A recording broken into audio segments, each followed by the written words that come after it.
السلام علیکم میرے عزیز و اقارب، میرے عزیز و میں ہوں افتخار رفیع، پیارے پاکستان کے سٹی آف لو لاہور سے۔ دوستو، ایک اور خوبصورت حسین صبح ہم سب کو مبارک ہو، زندگی کا ایک اور دن مبارک ہو۔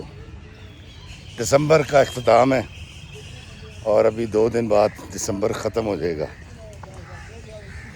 یا اللہ تیرا لاکھ لاکھ شکر ہے۔ دوستو، آج کی کہانی جو ہے، یہ کہانی بڑی دلچسپ کہانی ہے، اور یہ کہانی جب میں آپ کو سناؤں گا تو میں گزارش کروں گا کہ آپ نے اس کے آخر میں مشورہ دینا ہے کہ اس کہانی کے انجام کے مطابق کیا کرنا چاہیے اس کہانی سنانے والی میری بیٹی کو۔ دوستو، اس کی کہانی سنانے سے پہلے میں آپ کو بتاتا ہوں کہ مجھے بڑی خوشی ہوئی جب میں نے ایک ویڈیو دیکھا جس کے اندر کچھ پردیسی ہیں۔ پردیسی اس لیے کہ میں نے یہ ڈیرے سعودی عرب میں، دبئی میں اور دوسرے ملکوں میں گلف کے دیکھے ہوئے ہیں، جہاں پر ایسے کر کے بہت سارے بیڈز ہوتے ہیں، چارپائیاں اوپر تلے ہوتی ہیں، یا پھر گدے بچھے ہوتے ہیں۔ آپ نے بھی دیکھا ہوگا کہ پاکستانی ہیں، وہ اپنی بیویوں کو فون کرتے ہیں، اپنی زوجہ کو، اور کہتے ہیں آئی لو یو۔ سامنے سے مختلف قسم کے جواب آتے ہیں، کئی آئی لو یو کے جواب بھی آتے ہیں۔ یہ مجھے بڑا اچھا لگا۔ میں نے کہا دیکھیں کیا اچھا استعمال کیا سوشل میڈیا کا، کیونکہ میری تو ساری کاوش اور کوشش یہ ہوتی ہے کہ ہم اپنے ماں باپ بہن بھائیوں سے تو بڑی محبت کرتے ہیں، ان کا بڑا احترام بھی کرتے ہیں، لیکن یہ جو رشتہ ہے جس سے اس دنیا کا ثبات ہے، وہ ہے میاں بیوی کا رشتہ، جہاں سے اللہ تعالیٰ نے اس کائنات کا آغاز کیا تھا، آدم اور حوا۔ اس رشتے کے اندر بڑی غلط فہمیاں اور دوریاں اور قدورتیں پیدا ہو جاتی ہیں۔ تو مجھے یہ بڑا خوبصورت ایک جیسچر لگا کہ ایک کی بیوی نے کہا کہ تہاڈا دماغ ٹھیک ہے، ایک نے کہا جی آئی لو یو، ایک نے کہا ہیلو، ایک نے کہا خیر ہے۔ تو اس طرح کی چیزیں، یہ والا ویڈیو بڑا جنہوں نے بنایا مجھے بڑا اچھا لگا۔ مجھے وہ بات یاد آ گئی جو میں اکثر اپنے انٹرویوز میں کہتا ہوں کہ بابا جی اشفاق صاحب مجھے کہا تھا ایک دفعہ کہ بیٹا اپنی بیوی کو دن میں 10 بار یقین دلانا ہے کہ تو اس سے محبت کرتا ہے۔ تو میں آج دن میں 100 بار یقین دلاتا ہوں 58 سال کی عمر میں کہ بیگم مجھے آپ سے محبت ہے، بیگم آئی لو یو۔ یہ بڑا خوبصورت سوشل میڈیا کا استعمال کیا جس نے بھی کیا ہے۔ میں سلام کرتا ہوں ان تمام پردیسیوں کو جنہوں نے یہ کیا۔ اور اس کے بعد میں نے پچھلے 2 دن میں کچھ ویڈیوز دیکھے جن کے اندر خواتین اپنے ہسبینڈ کو کہہ رہی ہیں آئی لو یو، اور وہاں سے بھی مختلف قسم کے جوابات آئے ملے جلے، لیکن ٹرینڈ بہت اچھا ہے یہ، آئی لائک اٹ۔ کسی بھی چیز کا استعمال اچھا برا ہوتا ہے، کوئی چیز اچھی بری نہیں ہوتی ہے۔ ہتھیار اگر رہبر کے ہاتھ میں ہے تو وہ ہماری حفاظت کرتا ہے، اور اگر راہزن کے ہاتھ میں تو پھر وہ ہمیں لوٹ لیتا ہے۔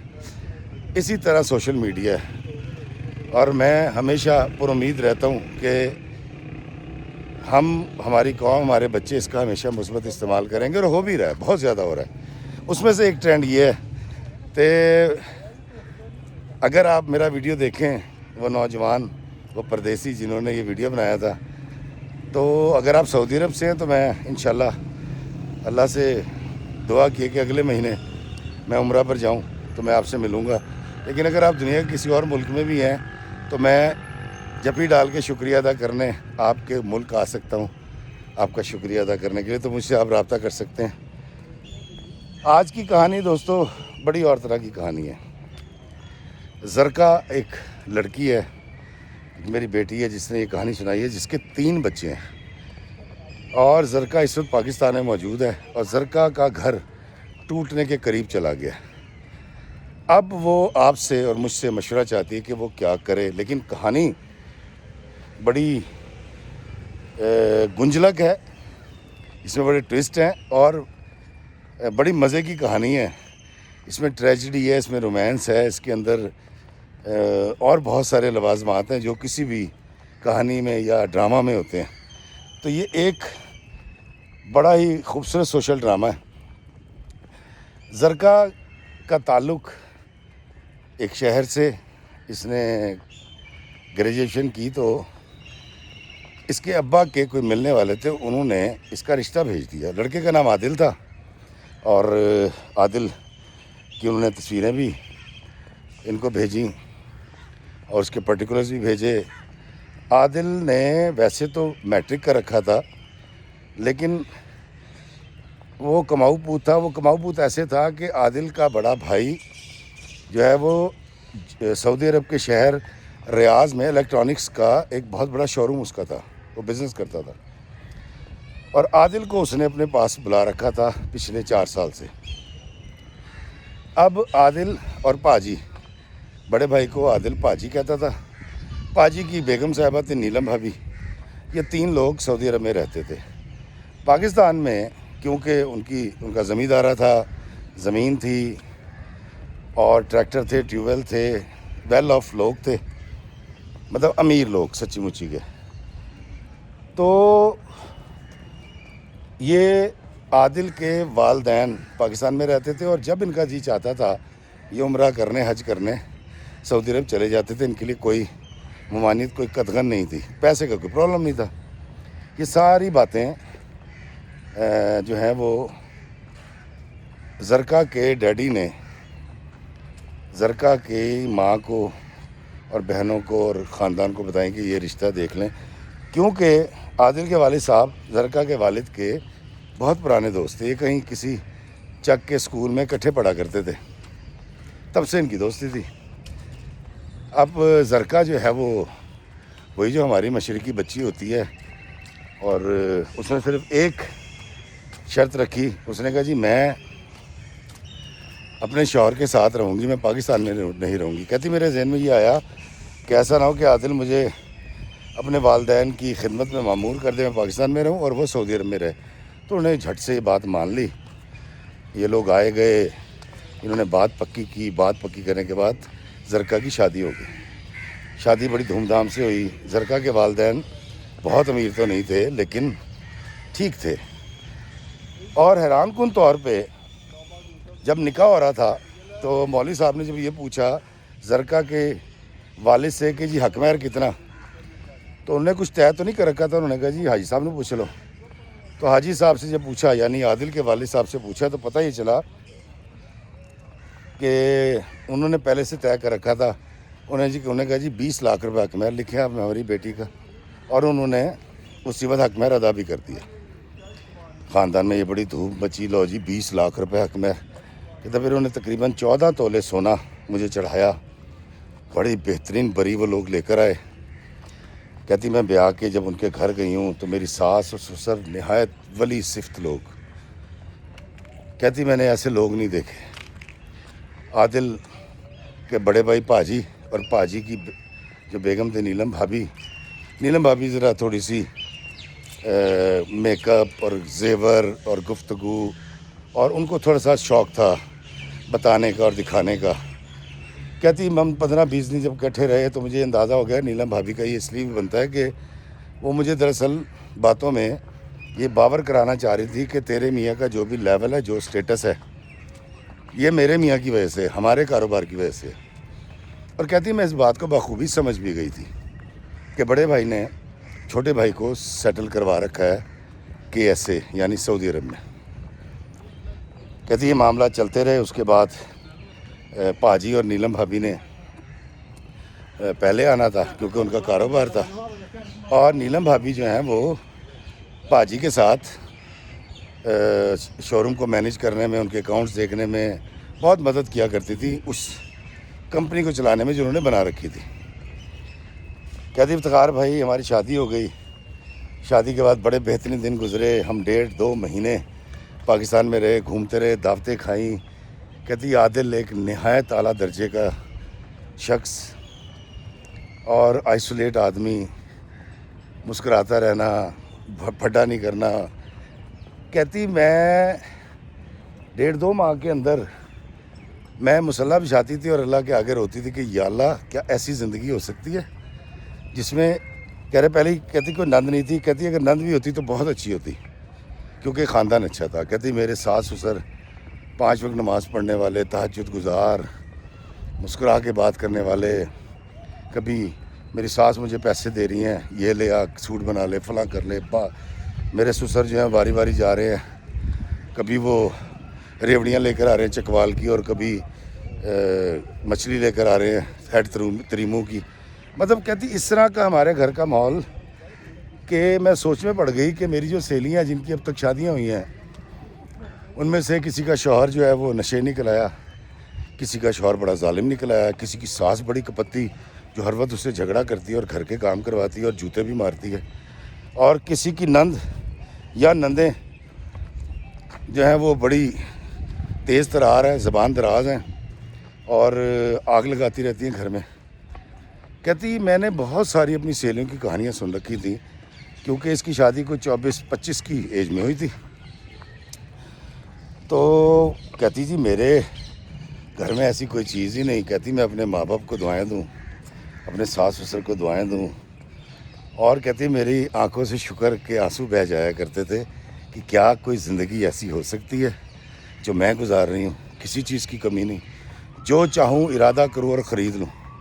کہتی 2 مہینے کے بعد ہم یہاں سے ہم نے فلائی کیا، ہم پہلے سیدھے جا کے جدہ اترے. کہتی میں پہلی بار جہاز میں بیٹھی.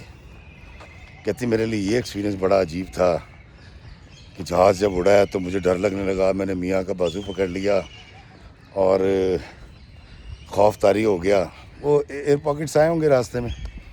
اس کے بعد پھر کہتی کھانا ملا مجھے، وہ بڑا اچھا لگا. اور کہتی میرا یہ ہوائی سفر بڑا کمال تھا. میں ونڈو کے پاس بیٹھی ہوئی تھی اور باہر جھانکتی تھی، ڈر لگتا تھا. میں پھر عادل کو دیکھنا شروع کر دیتی تھی. کہتی عادل نے بڑا انجوائے کیا.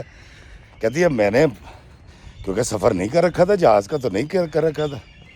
کہتی ہم جدہ اترے، جدہ سے ٹیکسی ہم نے لی اور ہم سیدھے چلے گئے حرم شریف. کہتی ہم نے وہ احرام باندھا وہاں سے مقات سے اور ہم عمرے پہ چلے گئے. نہیں سوری، یہ یہیں سے مطلب وہ باندھ کے گئے تھے، احرام باندھ کے گئے تھے. کہتی ہم جب وہاں پہنچے ہم نے عمرہ کیا. کہتی اب اللہ کا گھر سامنے، میرا خوبصورت حسین با اخلاق شوہر میرے ساتھ. کہتی افتخار بھائی میری زندگی اتنی خوبصورت. کہتی جنوری کا مہینہ تھا اور بہترین خنکی تھی، ٹھنڈ تھی. ہم نے خوب 3 دن 4 دن وہاں رہے. ہم نے 3-4 عمرے کیے، بہت سارے طواف کیے. اور نیلم بھابھی اور پاجی ہمارے ساتھ فون پہ رابطے میں تھے، ایسے کر لو، فلاں کر لو، سو جاؤ، جاگ جاؤ، یہ کھانا ہے، یہ نہیں کھانا. وہ ہمارے ماں باپ کی طرح ہمیں ڈیل کر رہے تھے. اور اس کے بعد ہم مدینہ شریف گئے. وہاں پر ہم نے آقا کریم صلی اللہ علیہ وآلہ وسلم کے حاضری دی. کہتی مجھے یہ سارا خواب لگ رہا تھا اور زندگی میں اتنی سہل انداز میں زندگی کی گاڑی کبھی چلتی سنی نہیں تھی. کہتی وہاں سے ہم نے فلائٹ لی مدینہ ایئرپورٹ سے اور ہم سیدھے ریاض آ گئے. کہتی ریاض جب آئے ہیں تو نیلم بھابھی نے بڑی محبت اور تپاک کے ساتھ ہمارا استقبال کیا اور میری زندگی کا آغاز ہو گیا. کہتی جی اب پاجی اور بھابھی اور عادل یہ صبح صبح اٹھتے تھے. نیلم بھابھی ذرا لیٹ جاتی تھی، دونوں بھائی صبح نکل جاتے تھے 10 ساڑھے 10 ساڑھے 9 10 بجے. اور اس کے بعد بھابھی بھی چلی جاتی تھی 10-11 بجے کھانا پکا کے. اور میں بھی اکثر ان کے شو روم پہ چلی جاتی تھی، مجھے گھر میں کوئی کام ہی نہیں تھا. کہتی بہترین انکم تھی، بہترین سیل ہوتی تھی اور ایک اعلیٰ درجے کی زندگی گزر رہی تھی. تو کہتی مجھے اللہ تعالیٰ نے پہلے ایک بیٹا دیا، بڑا جشن منایا گیا اور پاکستان میں بھی میری بڑی سسرال کے اندر واہ واہ ہوئی اور آؤ بھگت کی گئی. اس کے بعد کہتی میرے بیٹی ہوئی، پھر بیٹی ہوئی، اب 3 بچے ہو گئے اس کے. اب ایک بیٹا اور 2 بیٹیاں اس کی ہو گئیں. ایک بہترین وقت گزر رہا ہے. نیلم بھابھی اور اس کی بڑی اچھی دوستی ہو گئی ہے. نیلم بھابھی اس کے بچوں کو سنبھالتی ہیں. ان کو ایک کھلونا مل گیا اور یہ نیلم بھابھی کو چھیڑتی تھی آپ ان کی آئے ہیں. اور پاجی بھی ایسی محبت کرتے تھے. بہترین زندگی گزرتی رہی. پاجی جو ہیں یہ کسی اور شہر گئے ہوئے تھے ایک دفعہ. نیلم بھابھی یہ ساتھ تھیں اور واپسی پر کہیں پاجی کو نیند آئی ہے یا جو بھی ہوا ہے، ان کی گاڑی جو ہے نا وہ ٹکرا گئی سائڈ کی جو پہاڑیاں تھیں اور اتر گئی سڑک سے, ایکسیڈنٹ ہو گیا ان کا. اور نیلم بھابھی بالکل محفوظ رہیں اور پاجی کی ڈیتھ ہو گئی اس کے اندر. اور ایک کوہرام مچ گیا اور پاکستان پتہ لگا اور صفِ ماتم بچ گئی. نیلم بھابھی بے حال ہو گئیں. وہاں سے میت کو پاکستان لایا گیا, پاکستان لا کے دفنایا گیا. سارے پنڈ اکٹھے ہو گئے شہر میں اور بڑا تکلیف کا لمحہ. کہتی ہے میں حیران تھی, ایک اچھی بھلی زندگی گزر رہی تھی اور یہ کیا ہو گیا. یہ ہماری ہستی بستی زندگی کو کسی کی نظر لگ گئی. یہ اس کا کہنا تھا, میرا نہیں ہے. اور کہتی جی بڑا عجیب صورتحال ہو گئی. کہتے نیلم بھابھی جو ہیں وہ ان کی کی ڈیتھ کے بعد جو ہیں وہ اپنی ماں باپ کے گھر میں عدت میں بیٹھ گئیں. اور ہم دونوں میاں بیوی کو واپس آنا تھا تو ہم نے 10 دن وہاں رہے اور قرآن خوانی کروائی. 10ویں دن لنگر باٹا اور ہم بڑے بوجھل دل کے ساتھ اپنے بچوں کو لیا, میں اور عادل, ہم آ گئے ریاض. کہتی ریاض آنے کے بعد عادل اکثر رو پڑتا تھا, میں بھی رو پڑتی تھی کیونکہ پاجی بڑے شفیق تھے, بڑی محبت کرتے تھے, سیدھے سادھے بندے تھے, ٹھیٹھ پنجابی بولتے تھے اور انگریزی کے الفاظ ان کو اتنے زیادہ آتے نہیں تھے, لیکن جب وہ انگریزی کے لفظ بولتے تھے تو بڑا مزہ آتا تھا. تو کہتی ہم کیونکہ کاروبار دیکھ رہے تھے تو ہمارا آنا نہیں ہوا. اور میرے میاں جو ہیں وہ 2 بار چکر لگا کر گئے. جب بھابھی کی عدت کی مدت پوری ہو گئی تو اب مسئلہ یہ آیا کہ بھابھی کو بہت سارے ڈاکومنٹ سائن کرنے ہوتے تھے, بھابھی کو چیک سائن کرنے ہوتے تھے. بھابھی کی وہاں موجودگی ضروری تھی کیونکہ وہ پارٹنر بھی تھی اپنے میاں کی, ڈائریکٹر تھی کمپنی کی.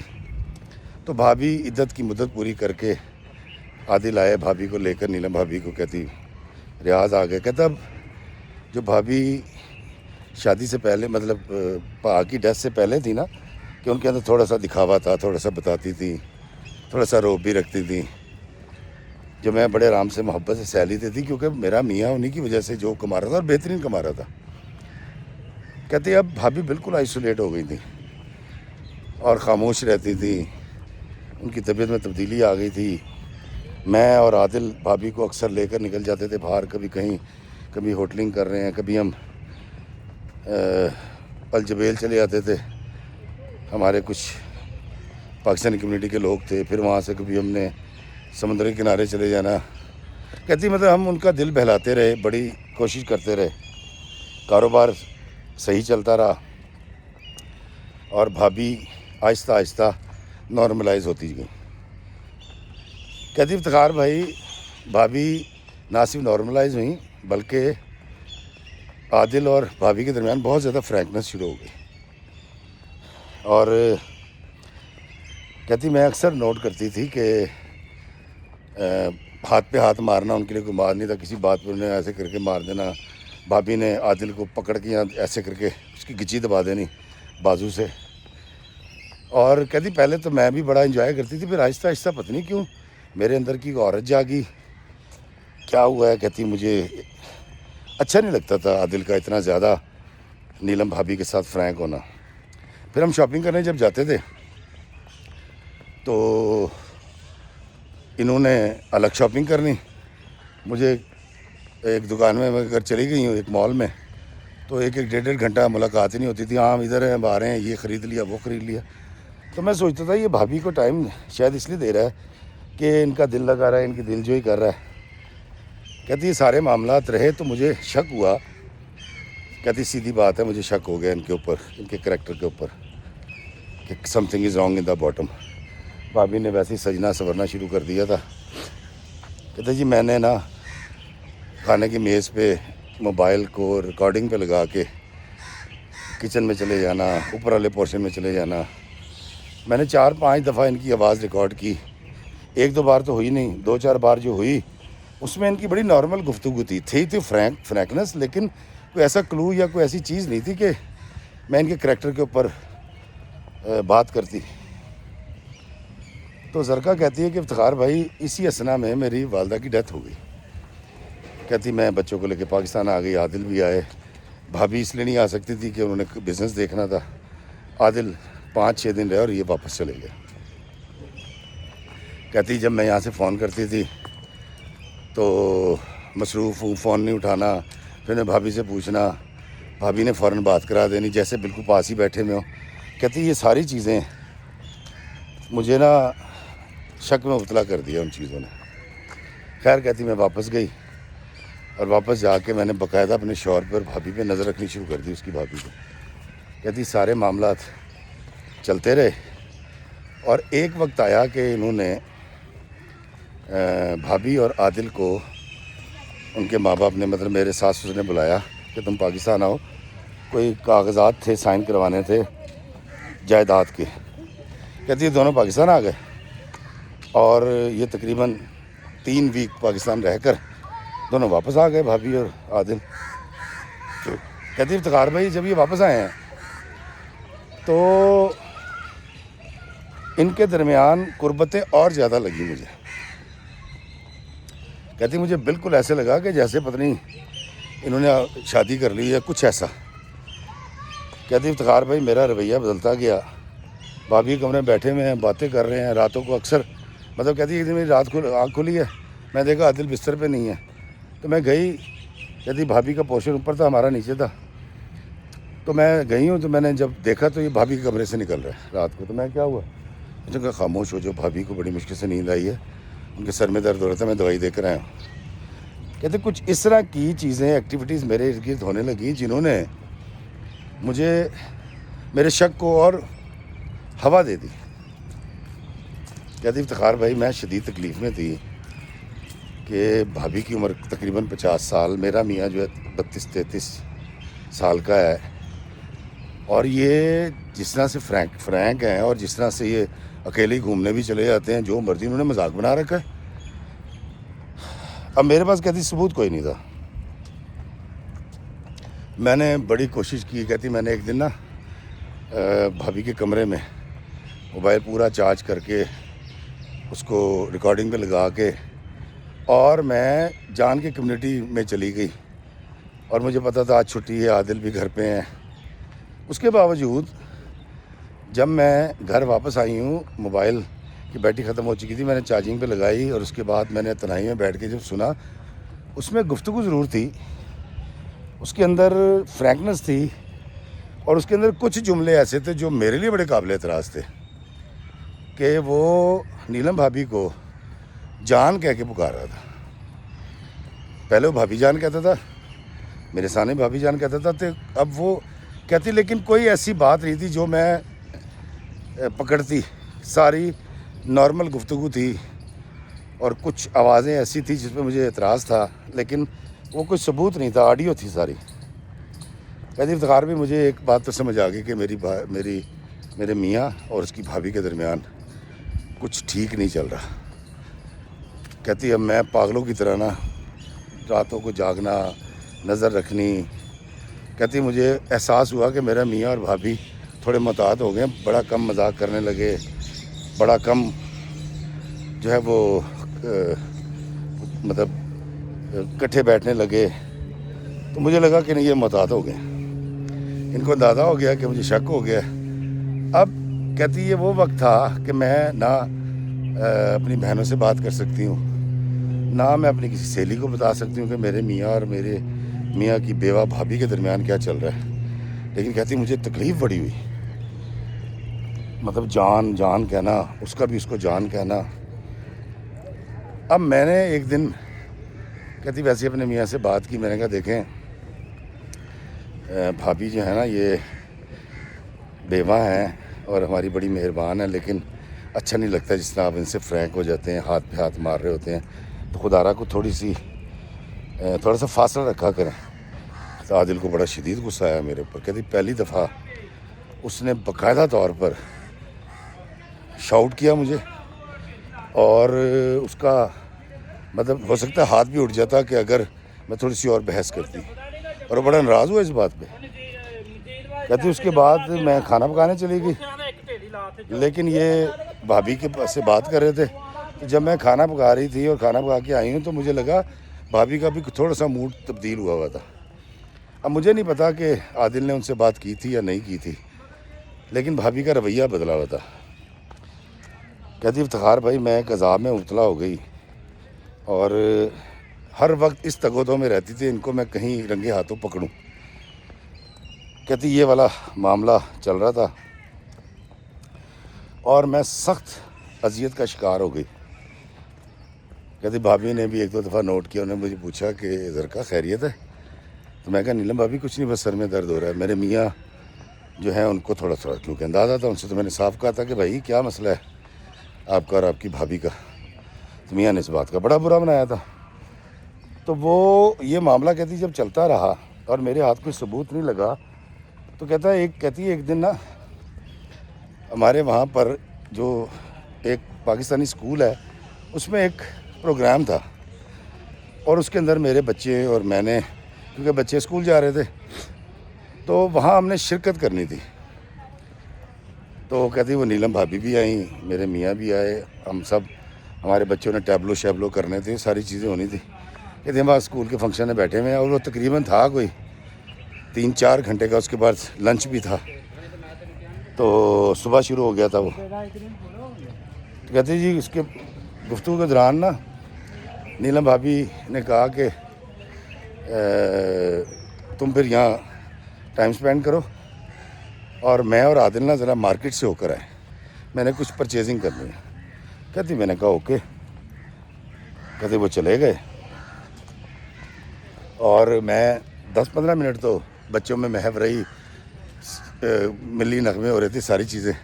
کہتی ایک دم سے میرے ذہن میں آیا, ماتھا ٹھنکا. میں نے کہا یار یہ اکثر ہم مال میں بھی جاتے ہیں تو یہ شاپنگ کرنے الگ چلے جاتے ہیں, 1.5-2 گھنٹے بعد ملاقات ہوتی, غائب ہو جاتے ہیں. وہ کھا رہے تھے, فلاں کر رہے تھے, پرچیزنگ کر رہے تھے. کہتی مجھے نا ایک دم ذہن میں آئیڈیا ہے. کہتی میں نے اپنی ایک ہمسائی سے کہا کہ ذرا بچوں کو میرے دیکھ لینا, ٹیچرز کو. میں نے کہا میں ابھی آ رہی ہوں. انہوں نے کہا کوئی مسئلہ نہیں ہے, ونگ میں بچے ہیں. ونگ کہتے ہیں اسٹیج کی بیک سائڈ کو, وہاں بچے تھے اس کے. یہ باہر نکلی ہے تو اس نے وہاں سے ٹیکسی لی اور ٹیکسی لے کے کہتی میں سیدھی گھر آ گئی. کہتی میں جب اپنے ولا کے باہر پہنچی ہوں تو میرے میاں کی گاڑی کھڑی ہوئی تھی باہر. کہتی آپ یقین کریں افتخار بھائی میری ٹانگیں کانپ گئیں اور میں سہم کے رہ گئی, اور جو میں دیکھنے جا رہی تھی میں سوچ رہی تھی کہ اللہ ایسا نظارہ میں برداشت کیسے کروں گی. کہتی میں گئی ہوں, میرے پاس چابی تھی, میں نے دروازہ کھولا مین. کہتی میں آرام سے سیڑھیاں چڑھی ہوں دبے پاؤں, اور کہتی جیسی میں نے بھابھی کا کمرہ کھولا ہے تو میں نے ایک ایسی حالت میں دونوں کو پایا جو کہتی ناقابل بیان تھی, غیر مناسب تھی, غیر شرعی تھی. کہتی افتخار بھی میں نے گیٹ بند کیا, میں نیچے آئی, میں آخری 3 سیڑھیوں سے گر گئی, میں رونے لگ گئی. میں نے اپنا ماتھا پیٹ لیا, مجھے جس چیز کا ڈر تھا اور وہی معاملہ میرے سامنے آ گیا, اور اتنے خوفناک انداز میں آیا کہ کہاں کوئی ثبوت نہیں مل رہا تھا اور کہاں ایک اتنا اوپن معاملہ. کہتی میں نے دیکھ لیا. کہتی میرا دل کر رہا تھا کہ میں کچھ کر لوں, اب مجھے جینا نہیں ہے. کہتی تقریباً 6 سے 7 منٹ کے بعد میرا میاں آیا عادل.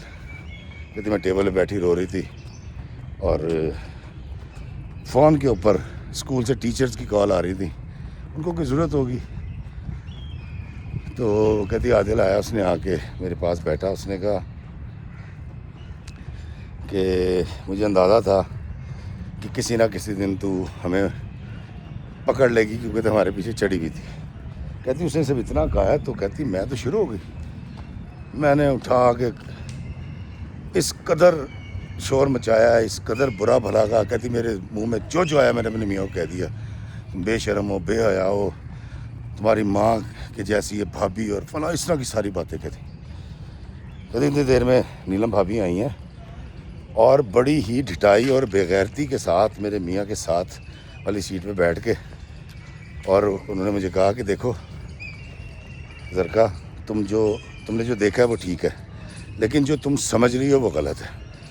کہتی میں تو پڑھ گئی ان کو. میں نے کہا تم کیا فلسفہ سنا رہی ہو مجھے, کوئی انڈین ڈرامہ چل رہا ہے یا پاکستانی کوئی ڈرامہ چل رہا ہے, فلم ہے یہ؟ ایک اتنی بڑی چیز میں نے دیکھی ہے، تم لوگوں کو شرم نہیں آتی، تمہارے بچوں کی طرح، اور فلاں اور بھابھی تو ماں ہوتی ہے، اور تم مجھے کہہ رہی ہو کہ جو تم نے دیکھا وہ ٹھیک ہے اور جو تم سمجھ رہے ہو وہ غلط ہے. کہتی اس سے بہتر اگر تم نے یہی منہ کالا کرنا تھا تو تم دونوں شادی کر لیتے، تم دونوں 2 بول پڑھا لیتے، کم از کم تم اس گناہ کے تو مرتکب نہ ہوتے نا. کہتے میرے میاں نے، میری بھابھی نے مجھے روکنے کی کوشش کی، میں رکی نہیں. میں نے کہا تم دونوں کی ایسی کی تیسی، میں پاکستان فون کروں گی، میں سب کو بتاؤں گی، تم سمجھتے ہو اپنے آپ کو، بغیرتی کی انتہا کر دی. اور ایسا رشتہ، ماں کا رشتہ، 50 سال. میں نے کہا تیری عمر ہے بڈھی، تجھے شرم نہیں آئی؟ میرا سہاگ لوٹتے. کہتی میرے منہ میں جو آیا میں بولتا چلا گیا، اور وہ دونوں خاموش ہو کے سنتے رہے. کہتی یہ وقت آیا کہ مجھے اور زیادہ اریٹیشن ہونی شروع ہو گئی، اب یہ کچھ بول کیوں نہیں رہے، مجھے روک نہیں رہے، میری مخالفت نہیں کر رہے. کہتی دونوں بولتے رہے دیکھتے رہے اور میں بولتی رہی. کہتی آخر میں دھاڑے مار کے رو پڑی اور میری ہچکیاں بن گئیں کہ یا اللہ یہ سب دیکھنے سے پہلے مجھے موت کیوں نہیں آ گئی. کہتی افتخار بھائی آپ سوچیں کہ ایک لڑکی جو اس قدر خوبصورت سہانا خواب دیکھ رہی ہے اور زندگی گزارے، اور اچانک یہ والا معاملہ اس کے سامنے آ جائے. کہتی جب ان دونوں نے مجھے سن لیا اور میں ٹھنڈی ہو گئی تو انہوں نے کہا اگر تمہارا غصہ ٹھنڈا ہو گیا ہو، جو تم نے کرنا ہی کرنا تھا، یہ ہمارا رشتہ ناجائز نہیں ہے. بھابھی میری بیوی ہے، میری بھابھی تھی اب میری بیوی ہے نیلم. تھی میں نے ایسے کہا، میں کہا کیا بکواس کر رہے ہو تم؟ کہتے انہوں نے نکالا، نکاح نامہ دکھا دیا. انہوں نے کہا یہ دیکھو یہ نکاح نامہ. کہتی میں نے نکاح نامہ دیکھا، نادرا کا سرٹیفکیٹ، اور سرٹیفکیٹ بھی 3-4 سال پرانا. کہتی میں نے کہا یہ کیا؟ انہوں نے کہا جب ہم تمہیں کہہ کر گئے تھے کہ بھابھی نے اور میں نے کوئی ڈاکومنٹ سائن کرنے ہیں، پاکستان جب میں گیا تھا تو وہاں ہمارا نکاح ہو گیا تھا، اور تمہاری بہنوں اور تمہارے باپ نے ہی کہا تھا کہ ابھی کچھ عرصے اگر یہ چھپا سکتے ہو، کیونکہ سینسٹیو ہے، زرکا مجھے پتہ ہے غصے والی ہے، ایک دم سے فلیئر اپ ہو جاتی ہے، تو اس کو آہستہ آہستہ بتا دینا. کہتی میں نے نکاح دیکھا. میں نے کہا تو تم نے مجھے بتایا کیوں نہیں؟ تو عادل کہتا کہ میرا یہ خیال تھا کہ ہم اس بات کو جتنا لنگر آن کر لیں اچھا ہے، لیکن اب حقیقت یہ ہے تم جو ہمیں سمجھ رہے ہو ناجائز رشتہ ہے، اور تمہارے جو پیچھے پڑی ہوئی تھی یہ دیکھو، اور صرف اس لیے کہ تمہارے گھر والوں نے کہا تھا کہ وہ کوئی انتہائی قدم اٹھا لے گی، اتنی جذباتی ہے. کہتی افتخار بھائی مجھے سانس میں سانس آیا. اور کہتی نیلم نے کہا کہ تم نے بھی کہا تو تھا کہ بجائے یہ والی حرکت کرنے سے تم دونوں نکاح کر لیتے، 2 بول پڑھا لیتے، کم از کم حلال تو ہوتا. تم نے ہمیں دونوں کو اتنا گھٹیا لیول کا سمجھ لیا تھا کہ ہم کچھ ایسا کرتے. کہتی مجھے تشفی ہوئی، ایک دم سے میں خوش ہو گئی کہ شکر ہے کہ میرے میاں نے نکاح کر رکھا ہے، یہ رشتہ ناجائز نہیں تھا. کہتی جب میں واقعی جب ٹھنڈی میں نے ان دونوں سے معافی مانگی کہ مجھے بہت افسوس ہوا ہے اور میں نے حقیقت جانے بغیر اس قدر مغلظات بکیں اور جو بکواس کی، مجھے معاف کر دو. کہتی 1 گھنٹہ گزرا، ہماری گفتگو ہوتی رہی. کہتی باقاعدہ ہنسنے لگی ان کے ساتھ کہ یار یہ کیا اور فلاں، یہ تو کمال ہو گیا، ایک گھر میں 2 بیویاں رہیں گی. کہتی میں شغل کرتے کرتے ایک دم مجھے فیل ہونا شروع ہوا یار میرا میاں مجھ سے چھن گیا، میرا عادل بٹ گیا 2 حصوں میں، میں تو یہ بٹوارہ برداشت نہیں کر سکتی. کہتی 3-4-5 دن میں نے اپنی اس سوچ کو روکا، اور اچھا اس کے بعد یہ اپنے بچے اسکول سے جا کے لے آئے تھے اس معاملے کے ایکسپوز ہونے کے بعد. کہتی جب کچھ وقت گزرا تو مجھے لگا کہ نہیں، مجھ سے رشتہ برداشت نہیں ہو رہا، کیونکہ بھابھی کا، اس کا نیلم کا آنا، اس سے رومانس کرنا، رومانٹک باتیں کرنا، کمرے میں ٹائم سپینڈ کرنا، اکیلے کہیں چلے جانا، اور میں سوچتی رہتی تھی کہ یہ کھا رہے ہوں گے، یہ کر رہے ہوں گے، وہ کر رہے ہوں گے، یہ گفتگو ہو رہی ہوگی. کہتی ہے میرے اندر نا سوتن جاگنا شروع ہو گئی، اور مجھے لگا کہ یہ تو بڑا غلط ہو گیا. پاکستان میں جب پتہ لگا، انہوں نے کہا چلو شکر ہے کہ زرکا کو ہی پتہ لگ گیا. کہتی ہے میں پاکستان میں کچھ کہہ نہیں سکتی کسی سے, میرے اندر تو آگ لگی ہوئی تھی, مجھ سے برداشت نہیں ہو رہا تھا کہ میرا شوہر کیسے بٹ گیا. کہتی افتخار بھائی ایک وقت آیا کہ میں نے اپنے شوہر سے کہا کہ یا مجھے نکاح میں رکھ لے یا اپنی بھابھی کو رکھ لے. تو عادل نے مجھے بڑے آرام سے بٹھایا, اس نے کہا بے وقوف, سارا بزنس جو ہے وہ پاجی کا ہے, بھابھی کا ہے, میں تو اس میں پارٹنر بھی نہیں ہوں, میں تو ایک ملازم ہوں, لیکن اس سارے بزنس کو میں ایک مالک کی طرح چلا رہا ہوں. ہمارے گھر میں کسی چیز کی کمی نہیں ہے, ہمارے بچوں کے لیے کسی چیز کی کمی نہیں ہے. بھابھی بیچاری اس کو سہارا مل گیا, ہمارے بچوں کو دیکھتی رہتی ہے, ان کو پالتی رہتی ہے, اور یہ کوئی میں نے غیر شرعی کام نہیں کر رکھا. تو اس لیے خاطر جمع رکھ اور اپنے اندر پیدا ہونے والی اس بدلے کی جو بھاونا ہے, جو خواہش ہے, اس کو دبا لے. اور اس کو جس طرح تو نے پہلے قبول کیا, تو نے تو کہا تھا کہ اس سے بہتر تھا منہ کالا نہ کرتے نکاح کر لیتے, اور جب آلریڈی نکاح نکل آیا تو اب تو برداشت کیوں نہیں کر رہی. کہتی مجھے 10-15 دن یہ بات سمجھی, اس کے بعد پھر کہتی مجھے تو الٹی آنے والی ہو جائے اور مجھے سانس چڑھ جائے اور پسینہ آنے لگ جائے سوچ کے کہ یار میرا میاں اور نیلم بھابھی. کہتی افتخار بھائی میں نے اپنے میاں سے کہا کہ مجھے تو پاکستان بھیج دے, میں کچھ دن وہاں گزارنا چاہتی. کہتی بچوں کی چھٹیاں تھیں تو اس نے ٹکٹ کرا دی اور میں پاکستان آ گئی. کہتی ہیں پاکستان آئی ہوں تو میں نے اپنے میاں کو فون نہیں کیا, میں اس اذیت سے نہیں گزرنا چاہتی تھی کہ کہاں ہیں, یا میں نے نیلم سے کہوں کہ میری میاں سے بات کراؤ. کہتی میرے میاں نے بھی کال نہیں کی. کہتی پتہ نہیں مجھے ٹائم دینا چاہ رہا تھا, یا اس کو نفرت ہو گئی تھی, یا وہ اس کے عشق میں زیادہ مبتلا ہو گیا تھا دوسری بیوی کے. کہتی افتخار بھائی کرتے کرتے آج 6 مہینے ہو گئے, اور 6 مہینے کے بعد میرے میاں کی کال آئی اور اس نے مجھے کہا کہ اگر دل بھر گیا ہو تو میں لینے آ جاؤں. تو میں نے اسے کہا تو 6 مہینے کہاں تھا, تو نے مجھ سے رابطہ کیوں نہیں کیا. کہتی میرا بڑا پھٹا ہوا, میں نے بہت کچھ کہا, دل چپ کر کے سنتا رہا. نیلم نے مجھ سے بات کی, کہتی پتنی کیا میرا موڈ تھا, میں نے اس کو بھی سنا دی, موقع پرست اور پتنی کیا کیا, میں نے شکارن اس کا نام رکھ دیا. کہتی اس کے بعد پھر انہوں نے کال کی کہ کنٹرول یور سیلف اور واپس آؤ. اور نیلم نے مجھے کہا یہ زندگی تمہاری, یہ شوہر تمہارا ہے, اور تم جیسے کہو گی نا ویسے کر لیں گے, مجھے جتنا ٹائم تم دینا چاہتی ہو میں وہ لے لوں گی, لیکن یہ مت کرو. کہتی افتخار بھائی مجھے غصہ تھا, اور کہتی میں نے طے کر لیا کہ میں اپنے شوہر سے طلاق لے لوں. یہ بات جب میں نے اپنے شوہر سے کی, میں نے میرے باپ کو بتائی, میرے بھائی بہنیں سب نے چڑھائی کر دی. کہتی میں اور ضد میں آ گئی, میں نے کہا میں نے طلاق لینی ہے. کہتی میں نے اب اپنے ماں باپ کا گھر چھوڑا اور میں لاہور میں ایک کرائے کا مکان میں نے لے لیا. کہتی میرے پاس بھی وہی پیسے ہیں جو میرے شوہر کے ہیں, میرے تو نہیں ہیں, میرے شوہر کے ہیں سارے پیسے.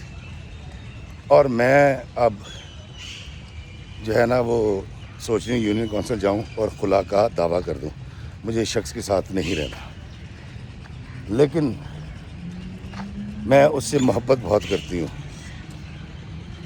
میں نے اسے کہا کہ بیٹا اگر تم نے طلاق ہی لینی ہے تو پھر مجھے کال کیوں کی ہے. تو اس نے کہا افتخار بھائی میں ایک سیکنڈ اوپینین لینا چاہتی ہوں, میں اس بڈھی گھوڑی لال لگام والی عورت کو برداشت نہیں کر سکتی, تو آپ مجھے بتائیں اور اپنے دیکھنے والے سے پوچھیں مجھے کیا کرنا چاہیے.